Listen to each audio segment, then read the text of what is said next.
this is a amount of clay that I put here that I use for bricks, and I also use it partly for the all my other clay. It's an earthenware, a raw earthenware that's used for bricks. And if I was mixing a really big batch, a few bricks right now, so I'm just going to mix a few. I only need a few bricks right now, so I'm going to make up a bucket of this with add a little bit of water to it. It's kind of been sitting here for a while, so I had to clear the top off of it. For bricks, I don't need. It doesn't matter if it has a little trash in it. I don't need completely clean clay for bricks. But for pottery, you got to strain this kind of clay. This has got rocks and roots and stuff in it. It's been sitting here too, so it's got a little more in it than it did, and that may be enough. This is clay from the area. It's from the Chattahoochee River Valley area.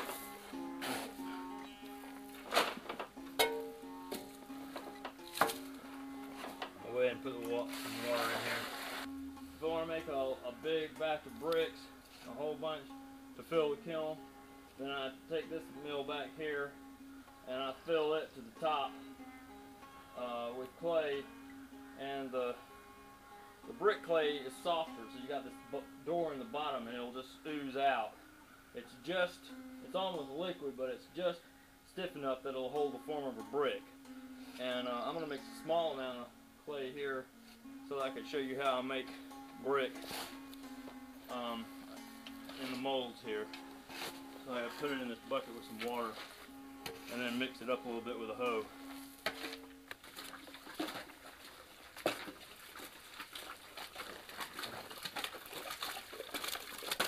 I gotta put a little bit more clay in here because this isn't quite enough.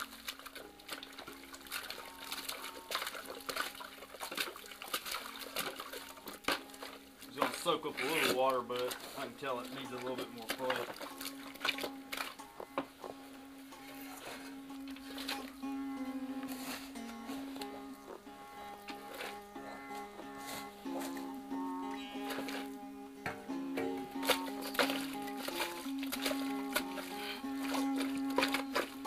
This is essentially what your mill's going to do. A little bit of just cutting and mixing. I'm making a small batch to make a few bricks, so I don't need the mill right now.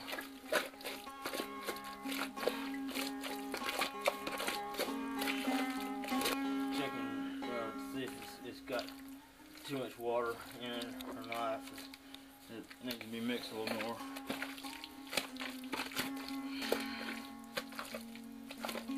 Okay. First thing I have to do is wet my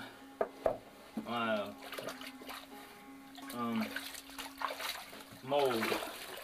This is so the bricks won't stick. You wet it real good, let it soak up a lot of water.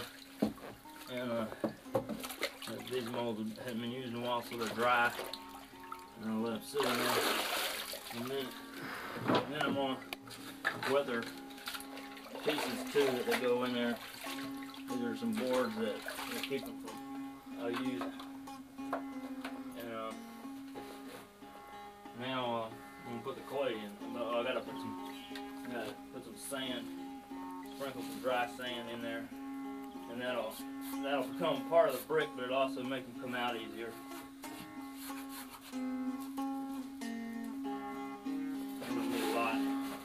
And then I just put some clay in each one until I got enough in each one.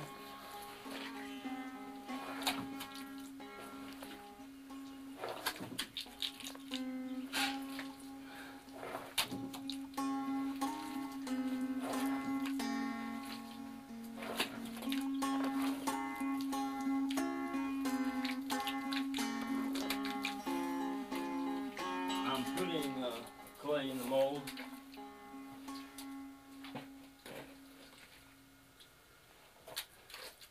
in the brick molds. And now I gotta smooth them out.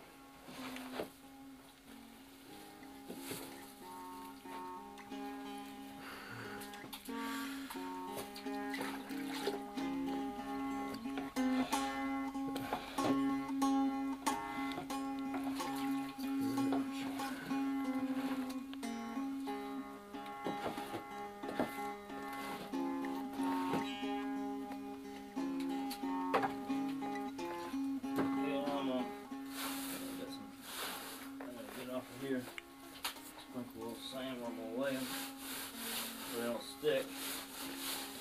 And I'm going to dump them over.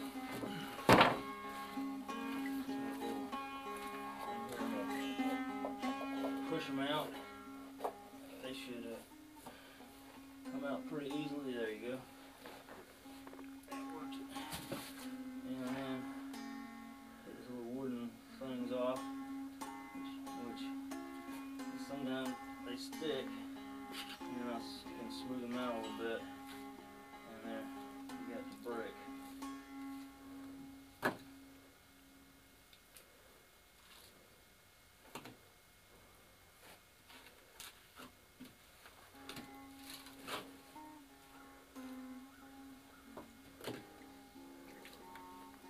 Oops, that one messed up.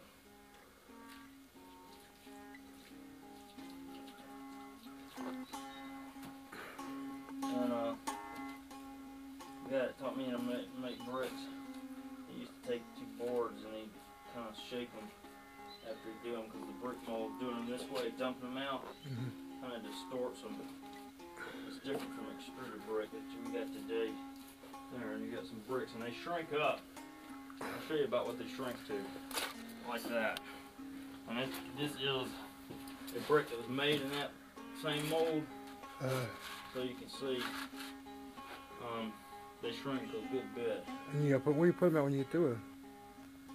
You just don't dry in the sun? Leave them out to dry in several in rows on boards, and then when they're dry, you stack them in the kiln and fire them.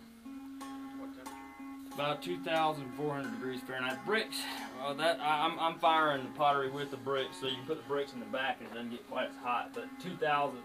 About 1,500 to 2,000 is what bricks are fired to. Fahrenheit. Is the kind I use for pottery. Oh yeah.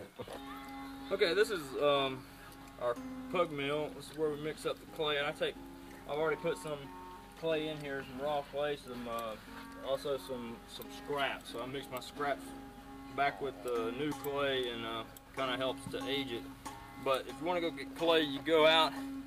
And some of the potters take an auger and they dig in the ground just anywhere. A lot of times in the bottoms there's clay, and sometimes along the riverbank there's clay. And you can see if it's a good clean clay, you come and get it and you don't have to do much screening to it. That's the best kind. And one good kind of grayish, whitish clay would be good. I have to add a couple of clays together, and some of it I have to screen. So I've already dry screen some of this, which is a raw fire clay, and and then I'm going to add it to some red clay, which is an earthenware that's already been screened also. And this is an earthenware clay in here, most of it, except for this. I put my scraps in there, and that's this chunky kind is the earthenware, and then I've got some of this grayish stuff with the reclaimed stuff from my scraps from the last couple of months of throwing. And then I'm going to mix dry clay with it and turn it up around with the mule in here. In the middle there's blades down in there that turn the clay and cut the clay and turn it over so that it mixes up real good. It takes about 3 hours with the mule going steady around. And add dry clay and water or slip. I got slip here, and I'm going to have to screen the slip. That's why I have my screen, because it's got some trash in it. But I had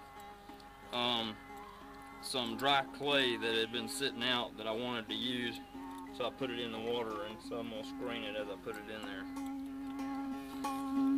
Get up! Get up! Henry's going to help me get the mule going here.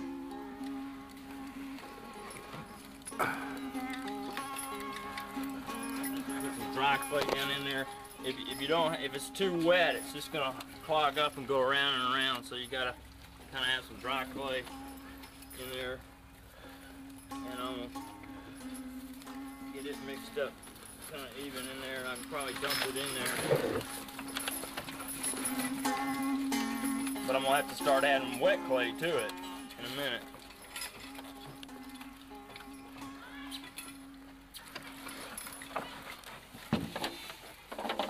Put all the dry clay in there, and now I'm gonna have to put some water in with it.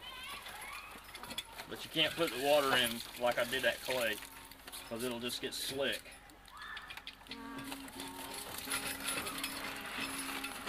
You gotta kind of do it a little at a time.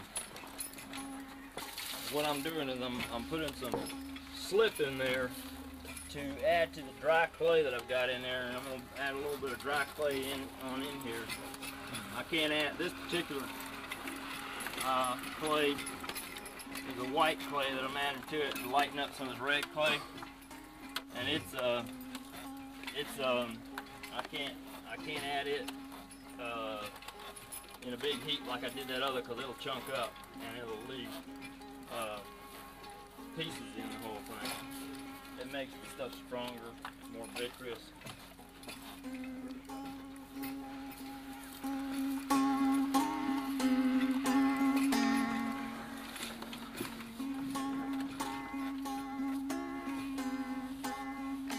Yeah.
Okay, this is a jar like what I'm gonna make right now, something like it.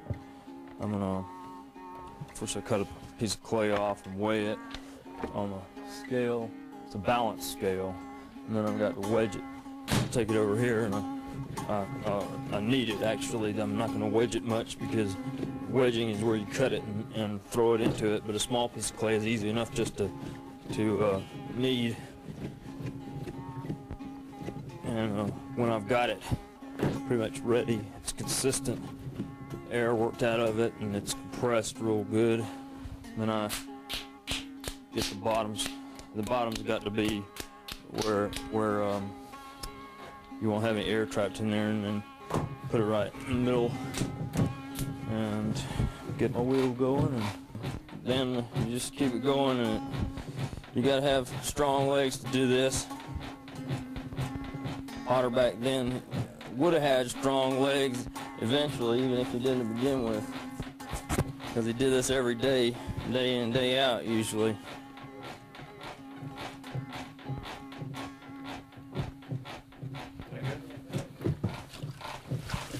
I start with the lid.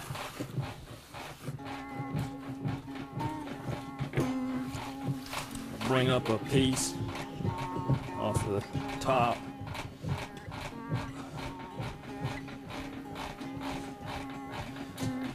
Get it compressed real good and centered.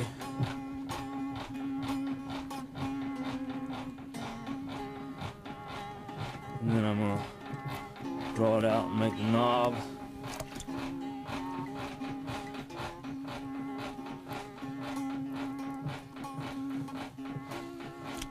Potters do their lids different ways. Even back then, people have preferences for how they make different things. I like to throw this type of lid off the hump, is what I call it, and I measure the lid with calipers, which you can have your calipers set and make a bunch of the same kind, or you can measure them one lid at a time. If you're making sets, you can just juggle them. And then I get a little ridge down here that I'm gonna cut it off with my knife.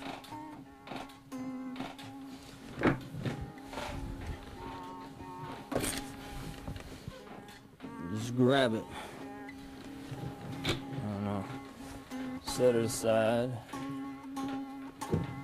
and then I'm gonna make the pot that goes with.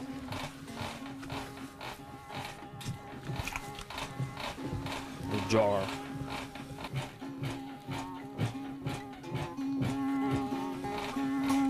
Flatten it out in a pancake and center it again, then open it with my thumbs, and then smooth the bottom out. This particular clay that I've been working with for a while, that I've been using one of the clays that's in here. I've got about 2 or 3 different clays I use in this clay that are from the area, and this particular clay, I don't have to compress the bottom too much. I don't get S-cracks in it, so I just smooth it with my fingers. Otherwise you have to take a flat rib and put on it, and then I close it in some and start pulling it up. You leave it for a jar, you leave a little bit of clay up at the top so that you can make your lip, and sometimes it's good to go ahead and do that from the beginning so that it will be right when you get to the end of it.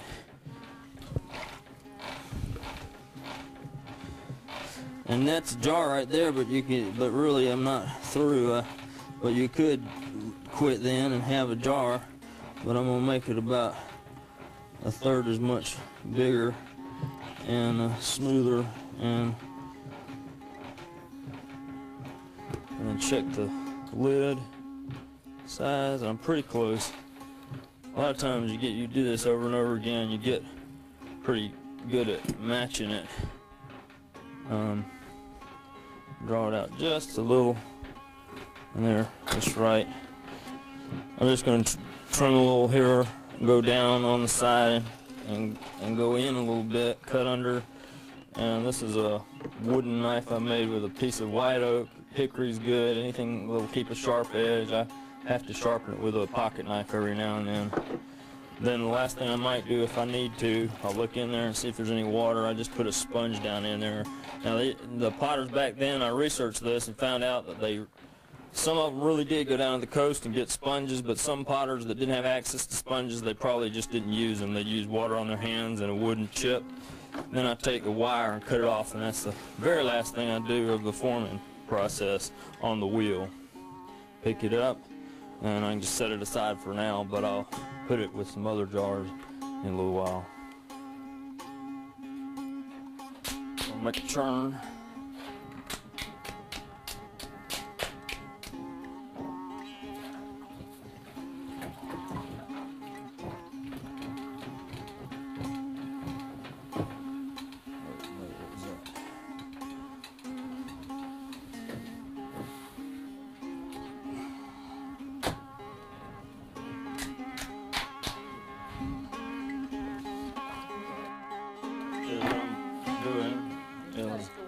I've got to make the collar first for the churn.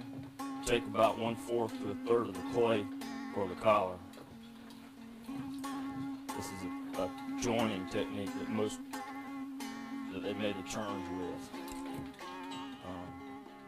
In other large pieces, say 25 pounds or more.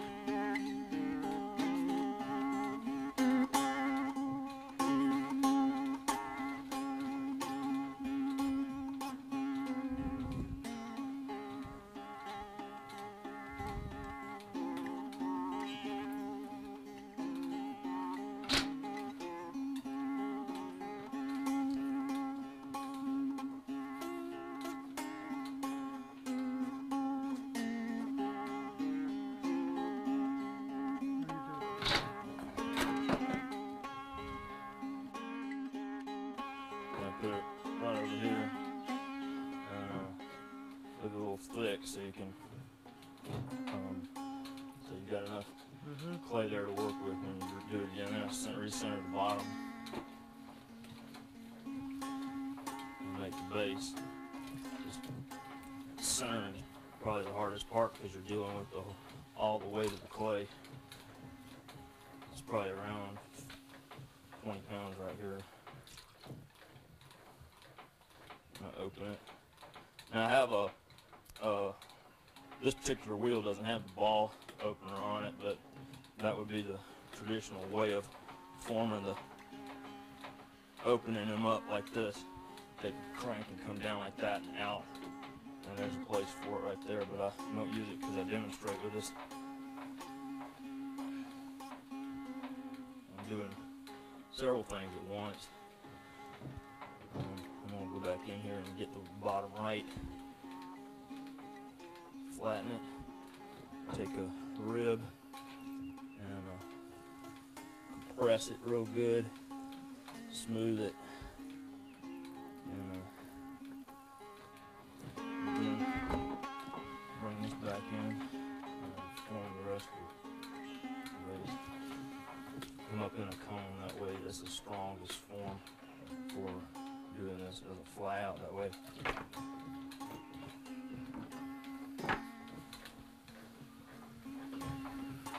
I'm just raising the wall now. I'm going to get as much height as I can, as quickly as I can.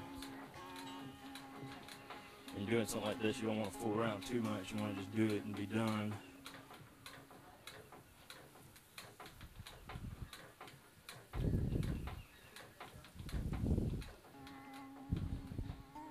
I'll make a groove to set the collar in. Come up one more time.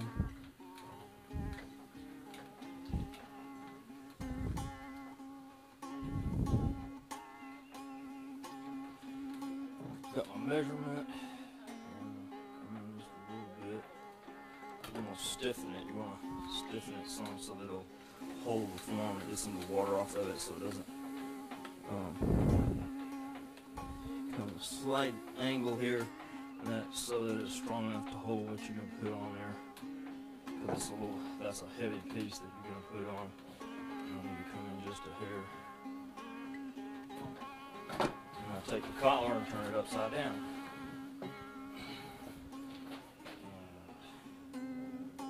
And that, so you put it on there.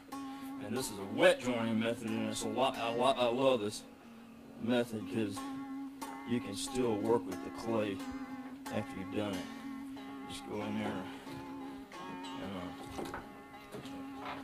and go up. I usually go up because I've got the flanges at the bottom. That way it draws any air that might be trapped in that groove out.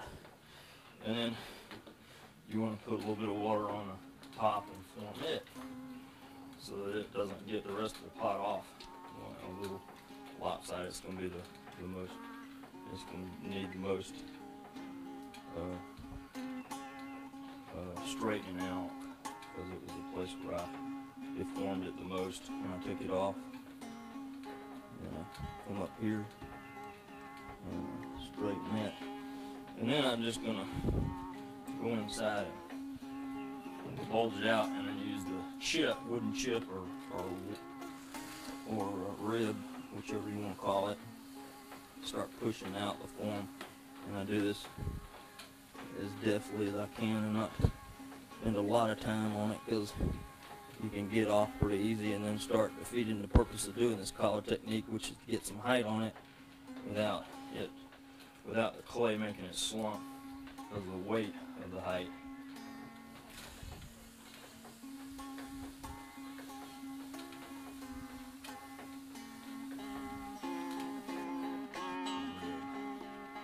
Holes on me, tear something up.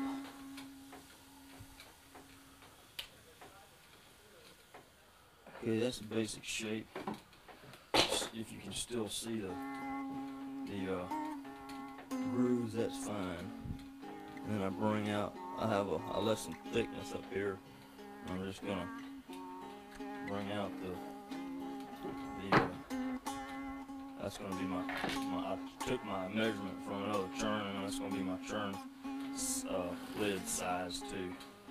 Now I just gotta draw it out just a little bit. I'm pushing slightly up and out at the same time. Now I'm going down with it. And this will help to draw it out some.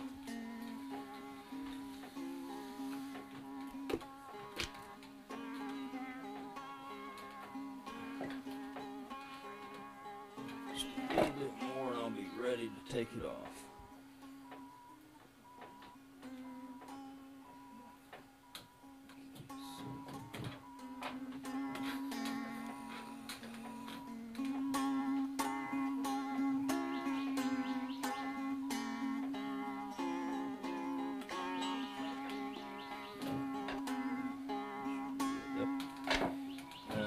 Last thing I do, go straight down with the cutting a wooden knife, get off whatever excess clay I might have at the bottom, which has been holding the pot up. But that's going to be where it's going to slump the most too. Wet clay. I've thrown this relatively wet. Take your wire, and I'm going to fix that hole later, and cut it off. I cut mine off when they're still moving some. You take your pot lifters and go down under the churn, lock it on the base, pick it up from there, and set it down, and that's it. And then I'll make the lid.